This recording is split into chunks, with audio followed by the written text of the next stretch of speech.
Bom dia, boa tarde, boa noite. Começando a leitura de mais um capítulo. Só um detalhezinho, que no final do capítulo anterior, se vocês observaram, ele faz uma referência ao Robinson Crusoe. Então, vamos lá.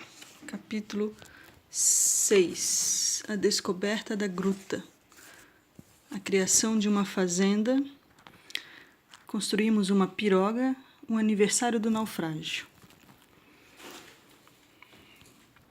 Seria difícil exprimir quais foram as nossas manifestações de alegria ao ver, depois de tantas e tão longas semanas de sombria tristeza, o sol brilhar no céu, dissipando-se as derradeiras nuvens.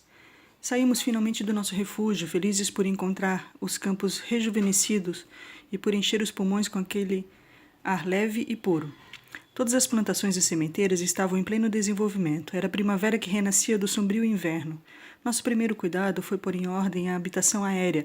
A suavidade da temperatura permitia-nos habitá-la de novo, mas como estivera longo tempo desabitada, tivemos que fazer-lhe algumas reparações.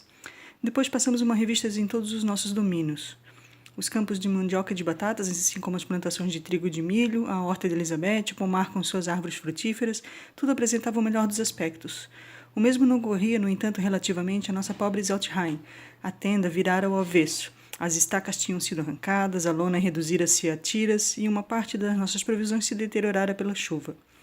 Depois de reparar o melhor possível os estragos, decidimos, conforme o projeto de Frederico, a cavar uma face do rochedo a fim de construir um bom abrigo. Esse duro trabalho foi empreendido de pouco em pouco, à custa de picaretas e martelos de mineiros, progredindo umas poucas polegadas por dia. Estávamos já a 6 ou 7 pés de profundidade quando certa manhã Rudley, que cavava o fundo da fenda, gritou de repente: "Papai, papai!" Abriu uma passagem. Penetrando na cavidade, encontrei realmente o que me dissera o pequeno. Fizemos entrar pela fenda uma vara de grande comprimento e que nos permitiu verificar a extensão do espaço que ficava além da parede rochosa.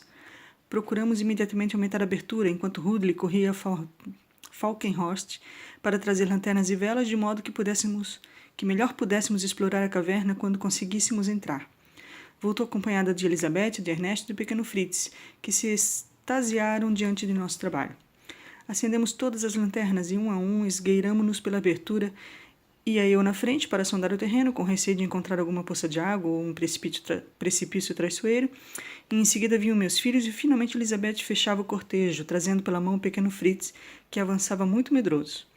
Os próprios cães pareciam intimidados, mantendo-se prudentemente ao nosso lado. Mal havíamos dado uns 20 passos na caverna, a luz das lanternas revelou-nos em torno um feérico espetáculo que todos arrancou gritos de admiração. As paredes da gruta e as brancas colunas que sustentavam a abóbada brilhavam como cristais resplandecentes. Era muito espaçosa, apresentava chão firme, coberto por uma areia fina e seca. Quanto aos brilhantes cristais das paredes, outra coisa não eram senão sal-gema, o melhor e mais puro de todos. Semelhante descoberta valia quase tanto quanto a da gruta em si. Não nos restava senão arrumá-la da forma mais confortável possível e de volta a Falkenhorst foi esse assunto da apaixonada discussão, dando cada um sua opinião. No dia seguinte, regressei a Zeltheim, seguido de meus filhos, que transportavam os materiais indispensáveis. Começamos por dar melhor forma à abertura da gruta, de modo a adaptar-lhe a porta da escada de Falkenhorst. Dividimos a seguir o solo em duas partes. O lado direito foi destinado à habitação, o esquerdo deveria compreender a cozinha, a oficina e a estrebaria. Reservou-se a partir do fundo a abertura de janelas no rochedo, colocando-se ali os caixilhos tirados no navio. A divisão dos quartos, a chaminé que foi preciso construir na cozinha, com um tubo que deveria conduzir a fumaça para o exterior, o transporte dos nossos pertences, a disposição de todas essas coisas, a arrumação, enfim, de uma infinidade de pequenas tarefas, tomaram-nos boa parte do verão. Mas a lembrança das grandes chuvas e a ideia de poder passar, daí por diante, a má estação, de maneira cômoda e agradável, davam-nos a necessária coragem e faziam-nos esquecer as fadigas. Passamos quase todo o tempo em Zeltheim, transformada em centro de operações e para onde transportamos todas as provisões. Além dos jardins e plantações de que estava cercada, encontramos diversos recursos. Aqui, assim como na Baía dos Patos, tínhamos as tartarugas, que em grande número ali depositavam seus ovos, e no rio as lagostas, caranguejos, mariscos e ostras, a pesca de todas as variedades de peixes que pululavam naquelas paragens forneciam à nossa mesa pratos excelentes e variados. Certa manhã, Frederico arpoou um esturjão de, ao menos, 8 pés de comprimento, o qual só pudemos trazer para a terra à custa de todas as nossas forças. A carne desse monstro era uma fêmea, lembrava das novilhas e foi conservada em escabeche, como o atum. Trazia grande quantidade de ovas, pesando mais de 40 libras. Com elas preparamos um excelente caviar. Tive igualmente a ideia de aproveitar a pele viscosa nadadeiras das entranhas do monstro para preparar cola de peixe. Depois de fervê-las numa grande caldeira, obtivemos uma substância transparente que foi estendida em delgadas camadas sobre uma mesa de mármore proveniente do navio. À medida que secavam e endureciam ou retirava-as, preparando outras, muito que obtive de 15 a 20 lâminas de cola, muito resistentes e brancas, feitas especialmente para servir de vidros. Nesse interim, as culturas de Zeltheim estavam em pleno desenvolvimento, fornecendo-nos grande quantidade dos mais variados legumes cujo gosto era excelente. O que havia principalmente de muito agradável era que, devido à intensidade do sol, aqueles vegetais que pareciam desconhecer as estações proporcionavam-nos os seus produtos quase sem interrupção. Ervilhas, favas verdes e as mais variadas espécies de hortaliças sucediam-se durante todo o verão. Os pepinos, os melões, a cana-de-açúcar e os abacaxis produziam-se igualmente com êxito. Quanto às batatas e a mandioca, delas havia campos extensos e não tínhamos outro trabalho senão o de colhê-las. Aquele feliz estado de prosperidade deu-nos a esperança de que o mesmo sucederia relativamente às plantações distantes, por isso resolvemos visitá-las. Certa manhã, portanto, partimos todos para Falkenhorst, onde a maior parte dos cereais estava em ponto de colheita, embora alguns ainda estivessem verdes.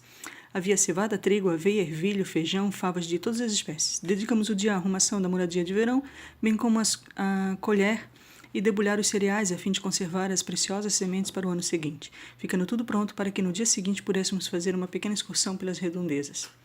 Como nos fosse difícil alimentar e alojar junto de nós todos os animais domésticos durante a má estação, resolvemos instalar alguns em lugares de onde não pudessem fugir, dispondo ao mesmo tempo do necessário para seu sustento.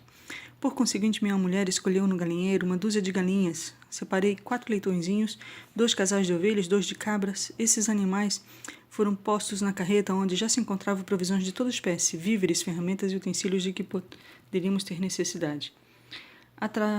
Atrelamos o búfalo, a vaca, o burro e partimos para a nova expedição. Depois de atravessar um campo de algodoeiros cobertos de brancos flocos, atingimos o cume de uma colina pouco elevada, de onde a vista se estendia sobre um verdadeiro paraíso terrestre.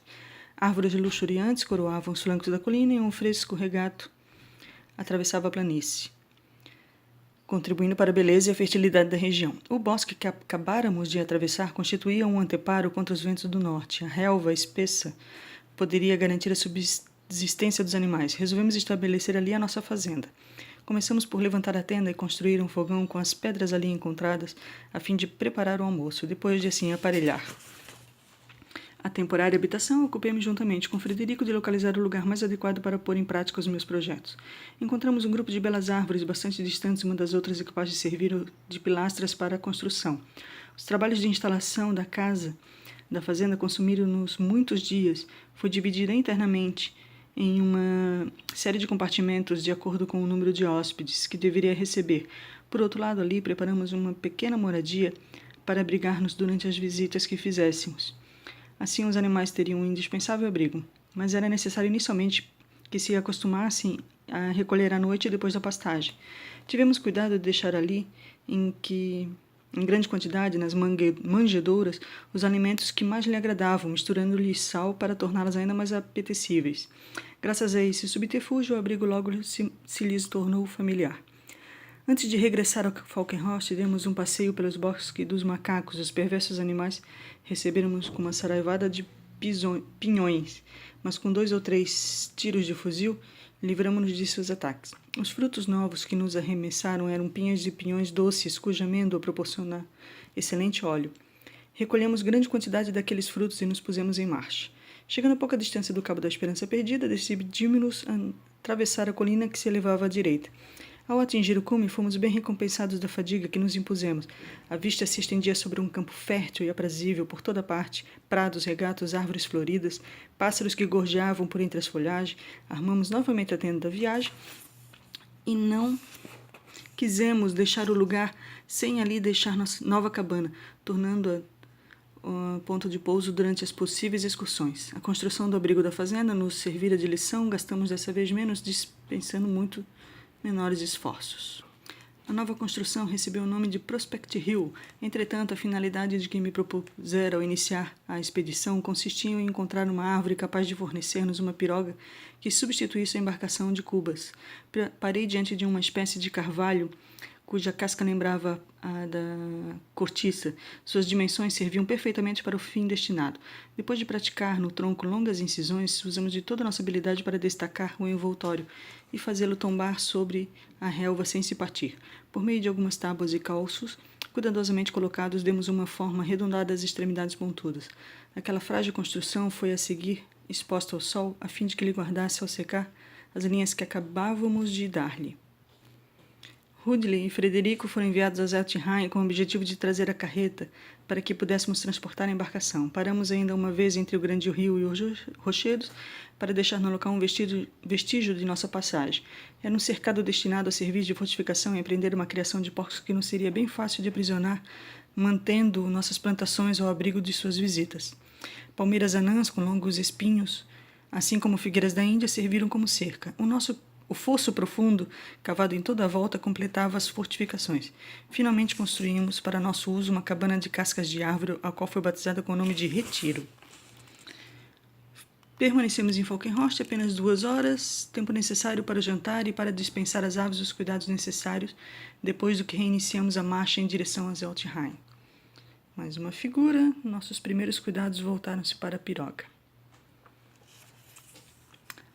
Após algumas horas de repouso, nossos primeiros cuidados voltaram-se para a piroga, logo concluída, finalmente posta a flutuar.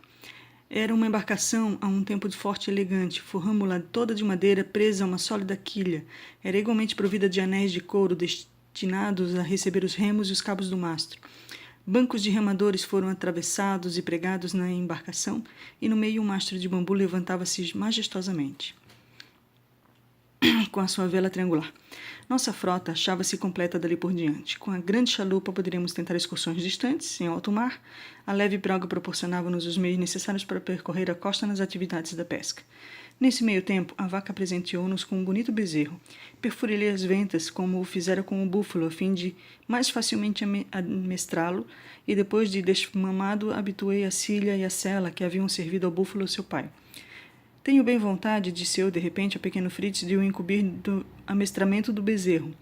Aceito, papai, respondeu ele com entusiasmo. Não sou assim tão grande, mas nem por isso deixarei de saber fazer-me obedecer pelo aluno. Ele caminhará sob minhas ordens, do mesmo modo que o onagro sob as de Ernesto. Farei dele meu cavalo e hei de montá-lo como Ridley sobre o grande búfalo. Perguntamos-lhes qual o nome que pretendia dar-lhe. Ele escolheu o de Brown, para lembrar os seus poderosos mugidos, assim como o búfalo apelidáramos de Sturm, furacão. Sturm. Fritz iniciou imediatamente a educação do jovem animal. Saiu-se tão bem, prodigalizou-lhe tantos cuidados e atenções, que o bicho lhe ficou muito afeiçoado, mostrando-se bastante dócil. Tínhamos ainda 2 meses pela frente antes das chuvas de inverno, dedicamos exclusivamente a tornar mais confortável a nossa caverna de sal. As tábuas do navio proporcionaram as paredes de que necessitávamos para fazer a separação dos diferentes compartimentos da habitação. Fizemos ainda extensas e largas esteiras de junco recobertas de gesso de ambas as faces, tapetes de pele de cabra destinados a proteger-nos contra a umidade do chão. Tornava-se de tal forma o interior da gruta cada vez mais confortável. Dessa vez o inverno não nos afligiria, esperá-lo-íamos tranquilamente. Meus filhos, na sua impaciência pueril, algumas vezes o acusavam de tardar, tamanha era a vontade de entrar na posse daquele palácio resplandecente. Decorrera todo um ano desde que naufragáramos e que a providência nos conduzira àquela abençoada terra, onde nada nos faltava. O dia desse aniversário foi comemorado com preces e divertimentos, em que tomaram parte todos os membros da família. A pequena solenidade decorreu com salutar alegria. Regozijávamos com aquela felicidade pura e sem igual que provém da vida sem atos censuráveis, dedicada ao amor, ao trabalho e baseada na paz do coração. No ano precedente, na mesma época, nuvens de pássaros cobriam as árvores de Falkenhorst. Resolvemos deixar a habitação do rochedo, onde nos achávamos mais ou menos estabelecidos desde algum tempo, para dedicar-nos à caça, cujo resultado se acrescentaria às provisões para o inverno. Mas era preciso economizar pólvora, e a propósito lembrei-me de haver lido num livro de viagens que os habitantes das ilhas Pelel aprisionavam pássaros muito maiores do que aqueles Tive a ideia de fabricar com goma elástica e óleo uma espécie de visgo que deveria substituir em grande parte nossas já escassas munições. Frederico e Rudley partiram com o fim de renovar as provisões de borracha e voltaram nessa mesma tarde com ares misteriosos. E então, perguntei-lhes, foram bem-sucedidos? Muito bem, respondeu Frederico, desfardando-se os seus achados.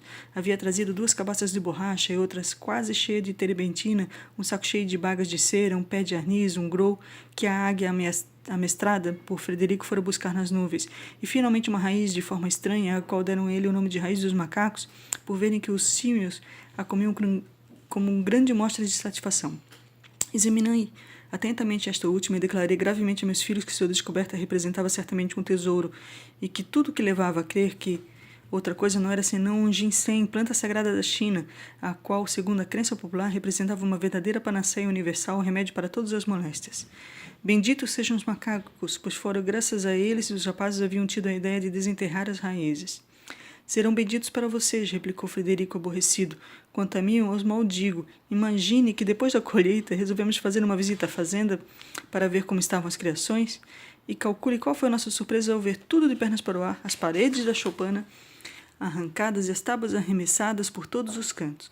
As galinhas estavam estranguladas, as cabras e carneiros erravam sem destino, muito assustados, enfim, geral a devastação.